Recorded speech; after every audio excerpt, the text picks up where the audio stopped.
2 minutes pour comprendre aujourd'hui le sevrage tabagique. Je suis avec Béatrice Cléraz, vous êtes coprésidente de la SFSPO, c'est la Société savante des pharmaciens d'officine.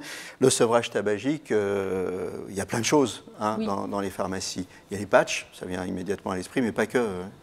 Non, il y a plein de formes pharmaceutiques, il y a les patchs, il y a les inhaleurs, il y a les gommes. Et en fait, ce qu'on sait aujourd'hui, c'est que c'est intéressant de multiplier les formes. Comme ça, on a plus de chances de réussir. Et puis, une chose importante aussi à dire, ça fait quelque temps maintenant que tout ça peut être prescrit par le médecin et remboursé par la sécurité sociale. Ce qui fait que les gens qui ont vraiment envie d'arrêter de fumer, on a mis toutes les chances de leur côté pour pouvoir les aider à se sevrer au niveau du tabac. D'accord.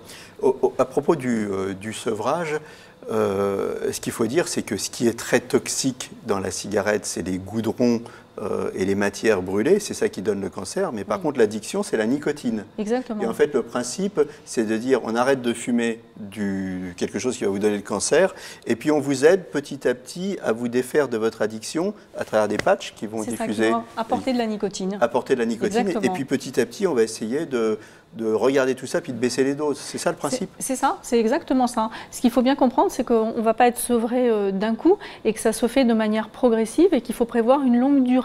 En fait, on sait aussi que lorsque les gens arrêtent trop tôt, eh bien, il y a un risque de rechute et que ceux qui prévoient de le faire sur 6 mois, 1 an, ont plus de chances de réussir dans ce sevrage. Exactement. Donc en fait, il ne faut pas être pressé. Non. Il faut respecter les étapes, il ne faut pas être pressé, il faut le faire de manière progressive, diminuer de manière progressive. Il ne faut jamais être pressé avec le corps. C'est un peu comme dans la perte de poids, il ne faut pas être pressé. C'est ça. C'est ça, il faut laisser au temps. Il faut se laisser du temps. Voilà, il faut se laisser du temps.